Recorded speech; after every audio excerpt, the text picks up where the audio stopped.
ছয়টা দোয়া এবং জিকির আছে, যেই দোয়া জিকিরগুলো কোরআন হাদিসে বর্ণিত সকল দোয়া জিকিরের খোলাসা, সারমর্ম এবং নির্যাস। এই ছয়টাকে যদি কোনো মুসলমান নিয়মিত আঁকড়ে ধরে, তাহলে কোরআন এবং হাদিসের যত দোয়া এবং জিকির আছে কেমন যেন তার নির্যাসটা নিয়মিত সে আমল করলো। বলবো সেগুলা।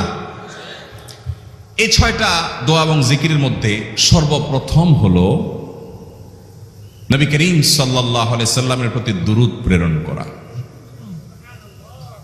নবীজি সাল্লাল্লাহু আলাইহি সাল্লামের প্রতি দুরূদ প্রেরণ করার আমল এরকম আমল, আপনি যদি সারা দিনে শুধুমাত্র নবীজির প্রতি দুরূদ প্রেরণ করার আমলটাই জিকির হিসাবে সবচেয়ে বেশি করেন, দোয়া হিসাবে যদি এটাই আপনি সারাদিন করতে থাকেন, তো আপনার জন্য যথেষ্ট হবে আল্লাহর কাছে। আর কিছু না চাইলেও চলবে, আর কিছু না চাইলেও চলবে।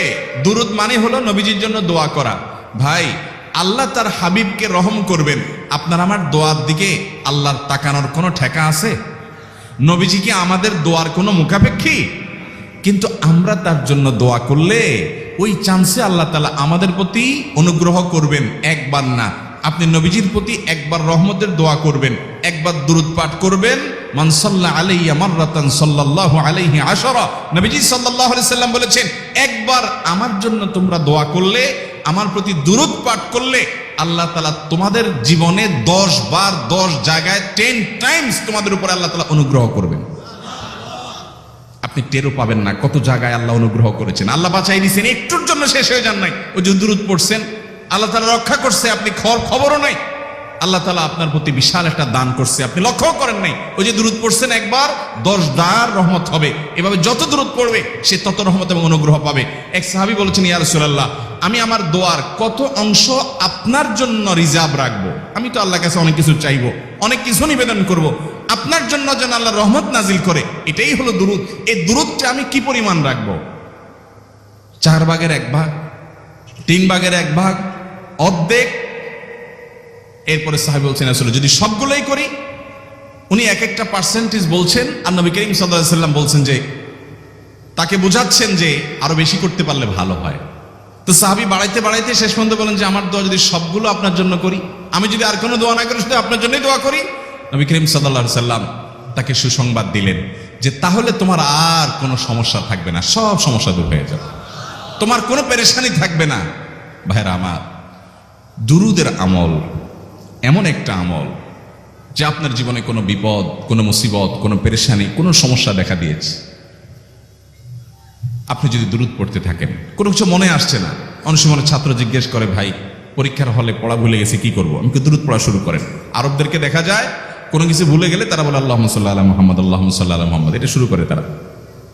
কারণ নবী করিম সাল্লাল্লাহু আলাইহি সাল্লাম এর হাদিস থেকে স্পষ্টভাবে, একটি নয় বহু হাদিস থেকে প্রমাণিত, যে ব্যক্তি দুরূদটা নিয়মিত পাঠ করবে, সালাত আলা নবীটাকে যে ব্যক্তি আঁকড়ে ধরবে, সব সময় তার মুখ থেকে সালাত সালাত সালাম চলতে থাকে, এই ব্যক্তির সকল গুনাহ আল্লাহ মাফ করে দিবেন, সকল পেরেশানি আল্লাহ তাআলা মুক্ত করে দিবেন।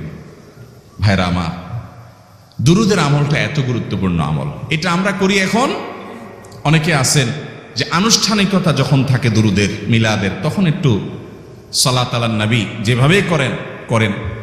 আর বাকি অনেকে আছেন যেগুলো করারও কোনো খোঁজ খবর নাই।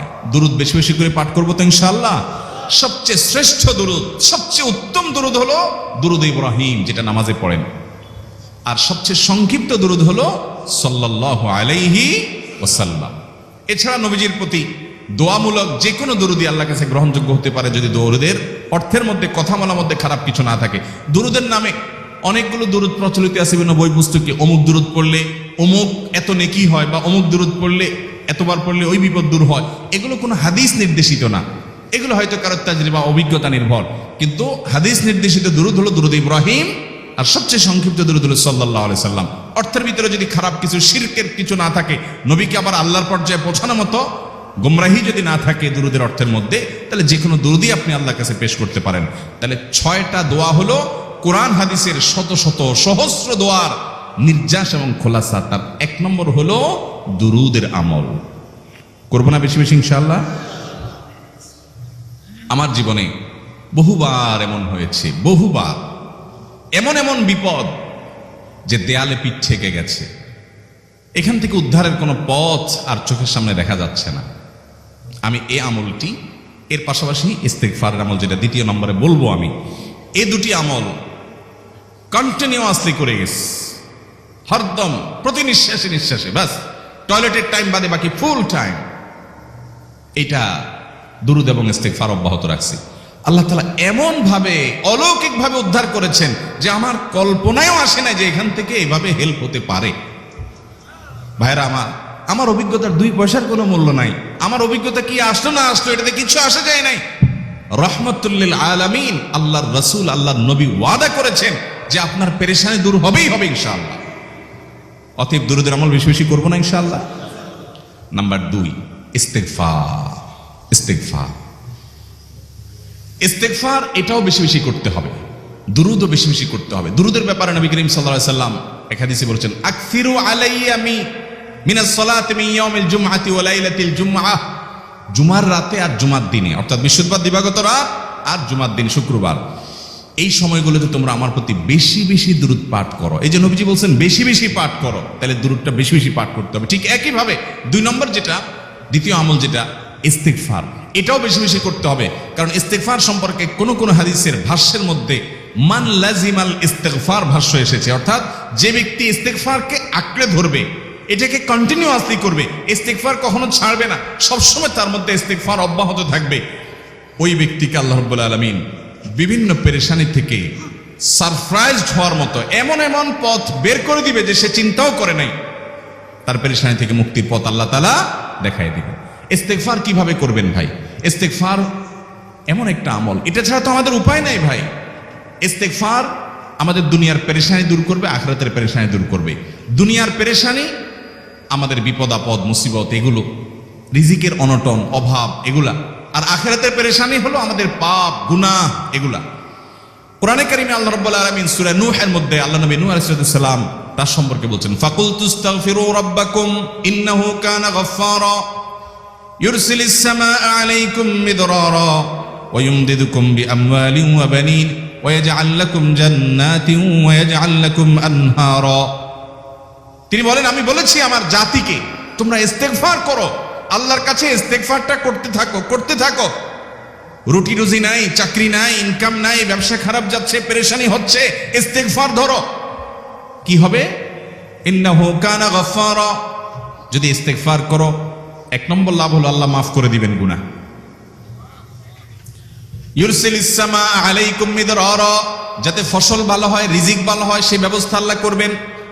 ওয়া ইউমদিদুকুম বিআমওয়ালিন ওয়া বানিন, ছেলে মেয়ে হয় না অথবা ভালো ছেলে মেয়ে নাই, আল্লাহ তাআলা নেক সন্তান দিয়ে তোমাকে শক্তিশালী করবেন, সম্পদ দিয়ে শক্তিশালী করবেন। ওয়া ইয়াজআল লাকুম জান্নাতি ওয়া ইয়াজআল লাকুম আনহারা, আল্লাহ তাআলা প্রসবন দিবেন, ফসল দিবেন, বরকত দিবেন রুজিতে। কিসের মাধ্যমে? ইস্তেগফার। কিসের মাধ্যমে ভাই? ইস্তেগফার। আহা, ইস্তেগফারের আমল আমাদের দেশে মানুষ আমরা জানি না ভাই। এটি সারাক্ষণ তারা অবসর সময়গুলোতে ইস্তেগফার করতে থাকে, আস্তাগফিরুল্লাহ ওয়া আতুবু ইলাইহি, আস্তাগফিরুল্লাহ আস্তাগফিরুল্লাহ। মানে কি? আল্লাহর কাছে আমি ক্ষমা প্রার্থনা করি, আল্লাহর কাছে আমি মাপ চাই, আল্লাহর কাছে আমি তওবা করি, আল্লাহর দিকে আমি ধাবিত হই, আল্লাহর কাছে আমি ফিরে যাই, আস্তাগফিরুল্লাহ আস্তাগফিরুল্লাহ। আপনি বসে আছেন নিরিবিলি, ভাইরা আমার এখন আর নিরিবিলি বলতে কোনো সময় নাই, এখন আর ফ্রি টাইম নাই, এখন আর আমাদের অবসর টাইম নাই। আস্তাগফিরুল্লাহ কখন বলবো? মোবাইল টিপতে টিপতে টিপতে টিপতে, ফেসবুকে নোটিফিকেশন দেখতে দেখতে দেখতে, লাইক কমেন্ট গুনতে গুনতে আমাদের এখন কোনো ফুরসত নাই। বাহিরে তো নাই, টয়লেটে গেলেও তখন আমাদের ব্যস্ততা মোবাইল নিয়ে, ফেসবুক নিয়ে, ঘুমাইতে গেলেও আমাদের ব্যস্ততা। ও ভাই আমার, অথচ আমার হায়াত শেষ হয়ে যাচ্ছে, আমল নামার শূন্য খালি, ফেসবুক টিপাটিপিতে পরিপূর্ণ। আল্লাহর কাছে কি নিয়ে যাবেন? ইস্তেগফার করবেন তো ইনশাআল্লাহ? অবসর সময় ইস্তেগফার করবেন তো ইনশাআল্লাহ? নিরিবিলি আছেন, একাকী আছেন, ইস্তেগফার চালায় দেন। 10 সেকেন্ড টাইম পাইছেন, ইস্তেগফার শুরু করে দেন। ডাক্তারের কাছে গেছেন, ওয়েটিং এ আছেন, বসে আছেন, ইস্তেগফার করতে থাকেন। সিরিয়াল আছেন কোনো কাজের, ইস্তেগফার করতে থাকেন।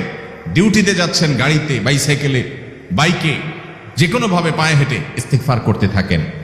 যে কোনো অবসরের সময়গুলোকে ইস্তেগফার দিয়ে পরিপূর্ণ করে দেন। ভাইরা আমার, ইস্তেগফার সকল সমস্যার সমাধান। ইস্তেগফারের ভিতরে সবচেয়ে শ্রেষ্ঠ ইস্তেগফার হলো সাইয়্যিদুল ইস্তেগফার। সাইয়্যিদুল ইস্তেগফারটা যদি মুখস্থ না পারেন, অন্তত লিখিত ভার্সনটা পড়েন। সাইয়্যিদুল ইস্তেগফারের যে অর্থ, এটার যে মর্ম, বড় হৃদয়গ্রাহী ভাই, বড় মর্মস্পর্শী। ইমানদার এটার অর্থের দিকে তাকায় যদি পড়ে, তো তার অন্তর না গলে পারে না। আল্লাহুম্মা আনতা রব্বি, হে আল্লাহ আপনি আমার রব, আপনি আমার পালনকর্তা লাগেন। আপনার সাথে আমার এই সম্পর্ক, আমি আপনার গোলাম, আপনি আমার রব, এই সম্পর্কটা আপনার সাথে আছে। আল্লাহুম্মা আনতা রব্বি লা ইলাহা ইল্লা আন্ত, ও আল্লাহ আপনি ছাড়া আমার ইবাদত, আমার গোলামি, আমার দাসত্ব, উপাসনার উপযুক্ত আর কেউ নেই। আল্লাহুম্মা আনতা রব্বি লা ইলাহা ইল্লা আন্ত খালাকতানি, আপনি আমাকে সৃষ্টি করেছেন। ওয়া আনা আবদুক, আল্লাহ আমি আপনার গোলাম। দেখেন কিভাবে আল্লাহর সাথে সম্পর্কটার কথা বলা হচ্ছে মহব্বতের সাথে। খালাকতানি ওয়া আনা আবদুক, আল্লাহ আপনি আমাকে সৃষ্টি করেছেন আর আমি আপনার গোলাম। ওয়া আনা আলা আহদিকা ওয়া ওয়া'দিকা মাস্তাতা'তু, আল্লাহ আপনার সাথে যে অঙ্গীকার করেছিলাম, আলাস্তু বিরব্বিকুম, আপনি জিজ্ঞেস করেছেন। আলমে আরওয়াহাতে আমরা বলেছি বালা, হ্যাঁ আপনি আমার রব। আপনাকে রব হিসাবে স্বীকৃতি দিয়ে আপনার গোলামি করার যে অঙ্গীকার আমরা করেছি, কালিমাতুশ শাহাদা যে আমরা পাঠ করেছি, এই যে আপনার সাথে কৃত অঙ্গীকার, রব হিসাবে স্বীকৃতি দেওয়ার পর, গোলাম হিসাবে মেনে নেওয়ার পর, আমি আপনার যে গোলামি করার কথা ছিল, ওয়া আনা আলা আহদিকা ওয়া ওয়া'দিকা মাস্তাতা'তু, যতটুকু পারছি আমি সে ওয়াদার উপরে থাকার চেষ্টা করছি আল্লাহ। ওয়া আনা আলা আহদিকা ওয়া ওয়া'দিকা মাস্তাতা'ত আবুউ লাকা বিনি'মাতিকা আলাই, আল্লাহ আমি স্বীকার করি আপনি আমার প্রতি অনেক নিয়ামত দিয়েছেন, অনেক নিয়ামত দিয়েছেন, এটা আমি স্বীকার করি। ওয়া আবুউ লাকা বিযামবি, আর আমি এও স্বীকার করি যে আল্লাহ অনেক অপরাধ, অনেক পাপ আমার দ্বারা হয়ে গেছে। ফাগফিরলি, অতএব আপনি আমাকে মাফ করে দেন। ফাইন্নাহু লা ইয়াগফিরুয যুনুবা ইল্লা আনতা, কারণ আপনি ছাড়া আর কেউ গুনাহ ক্ষমা করতে পারবে। ভাইরা আমার, অর্থের দিকে লক্ষ্য করে করে, মর্মটা বুঝে বুঝে একটু সাইয়্যিদুল ইস্তেগফার পড়েন। লেখা দেখে দেখে পড়েন, ইউটিউব থেকে দেখে দেখে পড়েন, কিন্তু পড়েন। আল্লাহুম্মা আনতা রাব্বি লা ইলাহা ইল্লা আন্ত খালাকতানি ওয়া আনা আবদুক ওয়া আনা আলা আহদিকা ওয়া ওয়া'দিকা মাস্তাতা'তু আউযু বিকা মিন শাররি আবুউ লাকা বিনি'মাতিকা আলাইয়া ওয়া আবুউ লাকা বিযামবি ফাগফিরলি ফাইন্নাহু লা ইয়াগফিরুয যুনুবা ইল্লা আনতা। এটা হলো বড় ইস্তেগফার। এত বড় ইস্তেগফার পড়তে পারেন না, কোনো পেরেশানি নেই, কোনো অসুবিধা নেই। সবচেয়ে ছোট ইস্তেগফার হলো আস্তাগফিরুল্লাহ আস্তাগফিরুল্লাহ আস্তাগফিরুল্লাহ। আল্লাহ আপনার কাছে ক্ষমা চাই, কত ভুল হয়ে যায়, কত অন্যায় হয়ে যায়। ভাইরা আমার, এটা হলো রিমুভার। ভুল করে কিছু লিখছেন, রিমুভ করে ফেলছেন, শেষ হয়ে গেছে। আপনি ঘন ঘন ইস্তেগফার পড়তে থাকেন, অগণিত ভুল হয়, অগণিত ত্রুটি হয়, বারবার ইস্তেগফার এগুলোকে সবগুলোকে শেষ করে দেয়। ভাইরা আমার, নিরাপত্তা এনে দেয়। আল্লাহ কোরআনে কারিমে বলেছেন যে আপনার রব আপনার কওমের প্রতি আযাব নাজিল করবেন না যদি আপনি থাকেন। আর যদি তারা ইস্তেগফারে রত রাখে, তাহলে গণ আযাব আল্লাহর পক্ষ থেকে আসবে। অতএব ভাইরা আমার, ইস্তেগফার বেশি বেশি করতে হবে। 6টা আমল, 6টা জিকির, দোয়া হলো শত শত হাজার দোয়া এবং জিকিরের সান্নিধ্যাসের। দ্বিতীয়টা হলো ইস্তেগফার। চেষ্টা করবো না ইনশাআল্লাহ ইস্তেগফার করা, চলতে ফিরতে আস্তাগফিরুল্লাহ ওয়া আতুবু ইলাইহি, অথবা শুধু আস্তাগফিরুল্লাহ। আরেকটা ইস্তেগফার হাদিসে বর্ণিত, আস্তাগফিরুল্লাহাল্লাযী লা ইলাহা ইল্লা হুয়াল হাইয়ুল কাইয়্যুম ওয়া আতুবু ইলাইহি ওয়া লা হাওলা ওয়া লা কুওয়াতা ইল্লা বিল্লাহ। এটাও ইস্তেগফার। তাহলে একটা বড় ইস্তেগফার, একটা মিডিয়াম, একটা ছোট, যার যেটা সুবিধা হয় এটা পড়েন। বড়টা হলো সাইয়্যিদুল ইস্তেগফার, সবচেয়ে শ্রেষ্ঠ ইস্তেগফার যেটা হাদিসে বর্ণিত হয়েছে। সাইয়্যিদুল ইস্তেগফার নবীজি সকাল সন্ধ্যা পাঠ করতেন, বিভিন্ন সময় পাঠ করতেন, রাতে পাঠ করার কথা বলতেন। সাইয়্যিদুল ইস্তেগফার পাঠ করলে আল্লাহ রাব্বুল আলামিন ওই দিনে, ওই রাতে, ওই ব্যক্তি মারা গেলে তার সব গুনাহ খাতা মাফ করে তাকে জান্নাত দিবেন ইনশাআল্লাহ। অতএব ভাইরা আমার, সাইয়্যিদুল ইস্তেগফার সবচেয়ে বড়, আস্তাগফিরুল্লাহাল্লাযী লা ইলাহা ইল্লা হুয়াল হাইয়ুল কাইয়্যুম ওয়া আতুবু ইলাইহি ওয়া লা হাওলা ওয়া লা কুওয়াতা ইল্লা বিল্লাহ। এটা হলো মাঝারি ধরনের। আর সবচেয়ে ছোট ইস্তেগফার হলো আস্তাগফিরুল্লাহ ওয়া আতুবু ইলাইহি। তাহলে 6 আমলের কয়টা গেল? 2টা। প্রথমটা হলো দুরূদ, আর দ্বিতীয়টা হলো ইস্তেগফার। নাম্বার 3, এটা আমাদের বেশিরভাগ মানুষ জীবনে হয়তো শুনেনও নাই, অনেকে হয়তো শুনছেন, আমল করা হয় না। খুব সীমিত সংখ্যক আল্লাহর বান্দার আমলের তৌফিক হয়, সেটা হলো ইয়া যাল জালালি ওয়াল ইকরাম। এটা একটা জিকির, আল্লাহ তাআলাকে ডাকা, আহ্বান করা, এটাই জিকির। ইয়া যাল জালালি ওয়াল ইকরাম। নবী করিম সাল্লাল্লাহু আলাইহি সাল্লাম বলেছেন, আলিযু বিয়া যাল জালালি ওয়াল ইকরাম। তোমরা ইয়া যাল জালালি ওয়াল ইকরাম এটাকে আঁকড়ে ধরো, এটাকে নিয়মিত করো, বেশি বেশি করে বলতে থাকো এটাকে সব সময় এটাকে মুদাওয়ামাতের সাথে কন্টিনিউয়াসলি এটা বলতে থাকো, ইয়া যাল জালালি ওয়াল ইকরাম। অনেক উলামায়ে কেরাম, মুহাদ্দিসিনে কেরাম ইয়া যাল জালালি ওয়াল ইকরাম কেন নবীজি এত বেশি বলতে বলেছেন, এটার মাধ্যমে আমাদের লাভটা কি, এর ব্যাখ্যা করতে গিয়ে বলেছেন ইয়া যাল জালাল মানে হলো হে মহান মহান বড়ত্বের অধিকারী, হে জালালের অধিকারী, হে জালাল, ওয়াল ইকরাম হে দানশীল। তাহলে প্রথম বাক্যে আল্লাহর বড়ত্বের কথা স্বীকৃতি দিয়ে প্রশংসা করা হয়, আর দ্বিতীয় বাক্যে হে দানশীল বলে আল্লাহ তাআলার কাছ থেকে চাওয়া হয় যে আপনি যেহেতু দানশীল এবং আপনি যদি মহান, অতএব আপনি আমাকে দান করেন। এটা ডাকলেই, আল্লাহকে এই বলে ডাকলেই চাওয়া হয়ে যায়। এই জন্য বেশি বেশি করে ইয়া যাল জালালি ওয়াল ইকরাম পড়তে হবে। অনেকে হয়তো নতুন শুনেছেন, আজকে থেকে শুরু করে দিবেন ইয়া যাল জালালি, সকাল বিকাল মনে থাকে না তো লিখে লিখে ওয়ালে টাঙায় দেন, বাসা বাড়িতে এমন জায়গায় লিখে রাখেন তাকাইলে নজরে পড়ে, কারণ মোবাইলে আমাদেরকে সবকিছু ভুলাই দেয়, দুনিয়ার ব্যস্ততা সব ভুলাই দেয়। এই জন্য বেশি বেশি ইয়া যাল জালালি ওয়াল ইকরাম পড়বো। 3টা হয়ে গেল। নাম্বার 4 নম্বর যে দোয়া এবং জিকির করতে নবী করিম সাল্লাল্লাহু আলাইহি সাল্লাম সব সময় আমাদেরকে উৎসাহ দিয়েছেন, অনুপ্রেরণা দিয়েছেন। এবং ইবনে সাদি রাহিমাহুল্লাহ তিনি 6টা নির্যাস দোয়া এবং জিকির যে বলেছেন তার 4 নম্বর হলো লা হাওলা ওয়ালা কুওয়াতা ইল্লা বিল্লাহ। লা হাওলা ওয়ালা কুওয়াতা ইল্লা বিল্লাহ। লা হাওলা ওয়ালা কুওয়াতা ইল্লা বিল্লাহ, এটা হলো সারেন্ডার করা, আল্লাহর কাছে সারেন্ডার করা, আত্মসমর্পণ করা। মানে আল্লাহ ছাড়া কোনো ভালো কাজ করার ক্ষমতা কারণ নাই, করার তৌফিক দেওয়ার ক্ষমতা কারণ নাই, আর পাপ থেকে বাঁচানোরও ক্ষমতা কারণ নাই। এই জন্য আমি কেমন যেন আল্লাহর কাছে সারেন্ডার করছেন, লা হাওলা ওয়ালা কুওয়াতা ইল্লা বিল্লাহ। কোন অবস্থা, কোন সামর্থ্য এগুলো কারোর কাছে নাই, শুধুমাত্র কার কাছে আছে? আল্লাহর কাছে আছে। এই অর্থ বুঝে আপনি লা হাওলা ওয়ালা কুওয়াতা ইল্লা বিল্লাহ বেশি বেশি পাঠ করবেন। নবী করিম সাল্লাল্লাহু আলাইহি সাল্লাম বলেছেন, তোমাদেরকে কি আমি জান্নাতের একটা ভান্ডারের খবর দিব, যেটা জান্নাতের ভান্ডার, সওয়াব টওয়াব না, সাধারণ অল্প স্বল্প সওয়াব না, পুরো জান্নাতের ভান্ডারের সন্ধান দিয়ে দিব। সাহাবা ইকরাম তো চাইতেনই সেটা। নবীজি সাল্লাল্লাহু আলাইহি সাল্লাম তখন বলেছেন যে লা হাওলা ওয়ালা কুওয়াতা ইল্লা বিল্লাহ, এটা হলো কানজুম মিন কুনুজিল জান্নাহ, জান্নাতের ভান্ডার সমূহের মধ্যে থেকে একটা বড় ভান্ডার হলো লা হাওলা ওয়ালা কুওয়াতা ইল্লা বিল্লাহ। অতএব এই আমলটা বেশি বেশি করবেন। 4 নম্বর আমল হয়ে গেল। দুরুদের আমল 1, ইস্তিগফার আমল 2, ইয়া যাল জালালি ওয়াল ইকরাম 3, লা হাওলা ওয়ালা কুওয়াতা ইল্লা বিল্লাহ। কয়টা হলো? 4। 5 নম্বর আমল হলো দোয়া ইউনুস। দোয়া ইউনুস জানা আছে তো?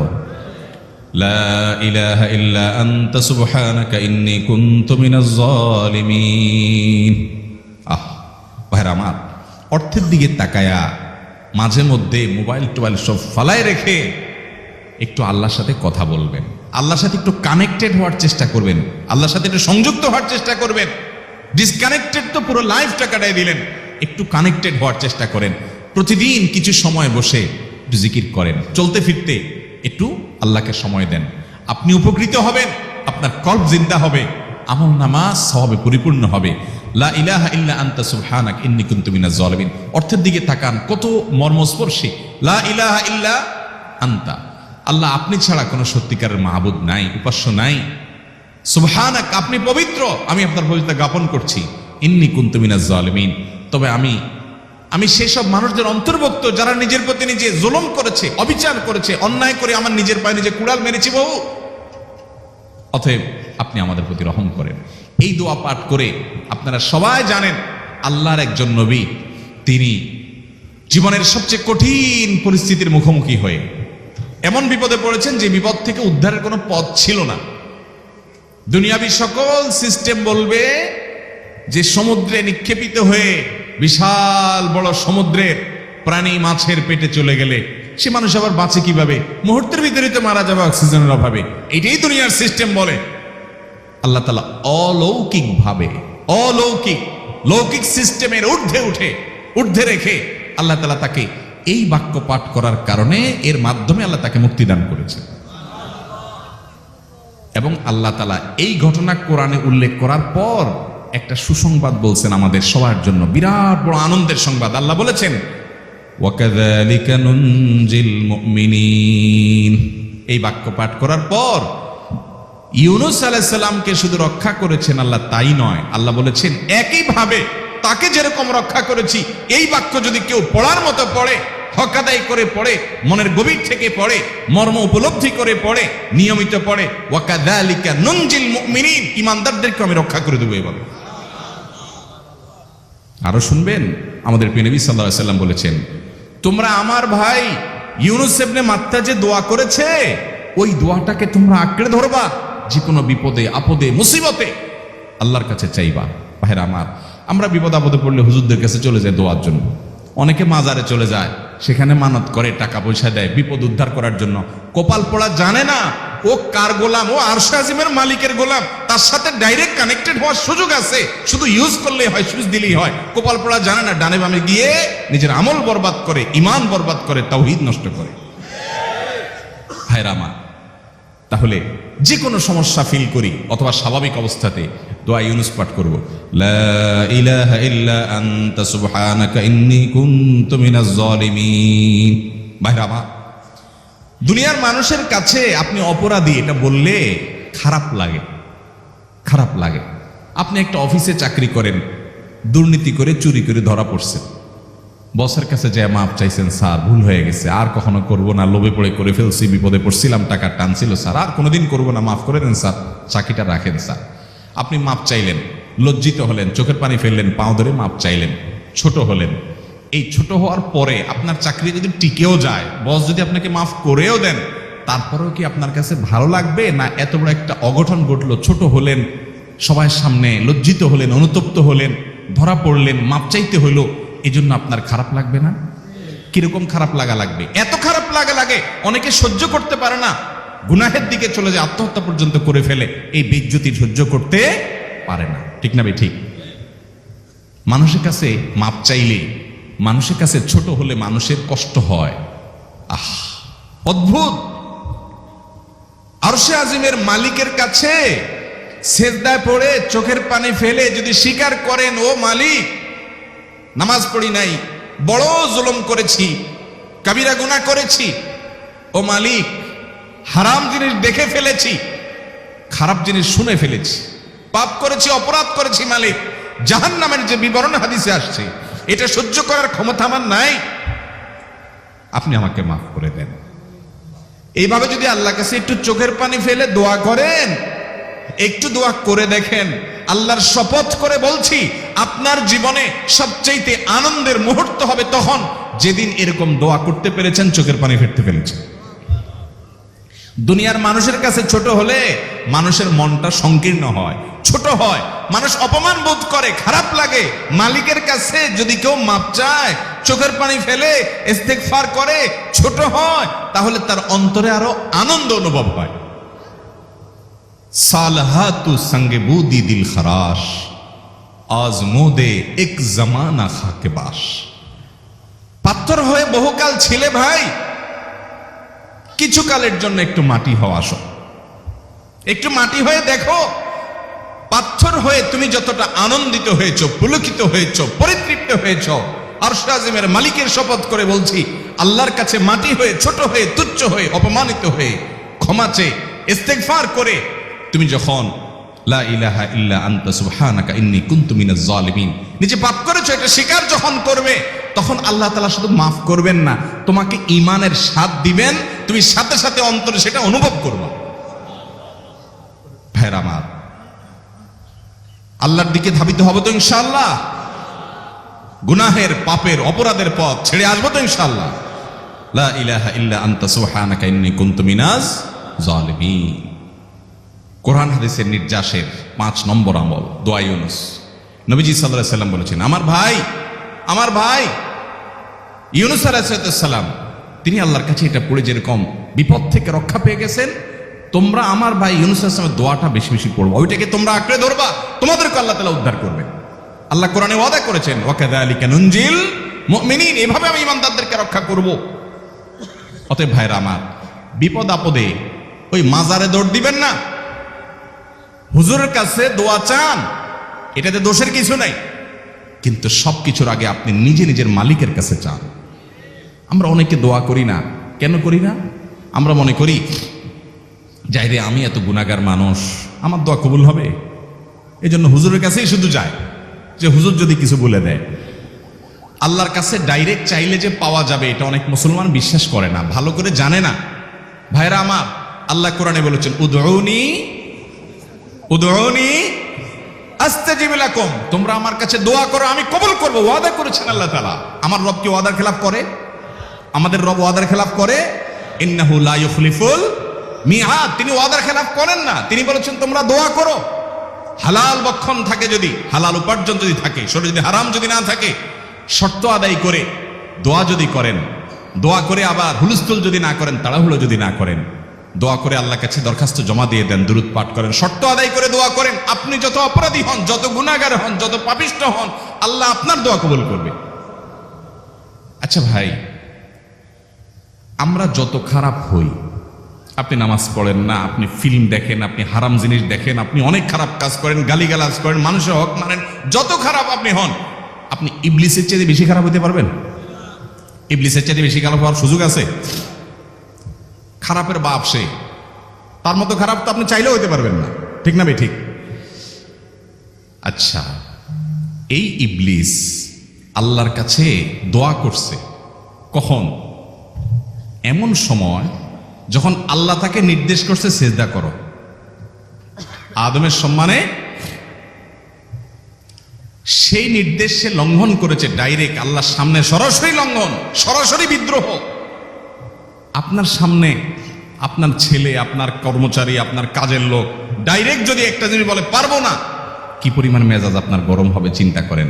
অথচ আপনিও মানুষ, সেও মানুষ, আর আল্লাহ হলেন সৃষ্টিকর্তা, এ হলো সৃষ্টি। সে যুক্তি দেখায়, খালাক্তানি মিন নার ওয়া খালাক্তাহু মিন তিন, আমারে আগুন থেকে তৈরি করছেন, তারে মাটি থেকে তৈরি করছেন, আমি কেন তারে সিজদা করব? তর্ক যুক্তি হাজির করে আল্লাহর নির্দেশকে আল্লাহর সামনে লঙ্ঘন করেছে। কত ডেঞ্জারাস সিচুয়েশন, বুঝেন কি পরিমাণ রাগ আল্লাহ রাব্বুল আলামিন হওয়ার কথা। তার তো গুণবাচক নাম শুধু রহমান রহিম না, তার গুণবাচক নাম আছে কি? কাহার, জব্বার। তো আল্লাহ রাব্বুল আলামিনের এই গুণবাচক নামও তো আছে, তিনি যে প্রচন্ড রকমের কাহারের অধিকারী।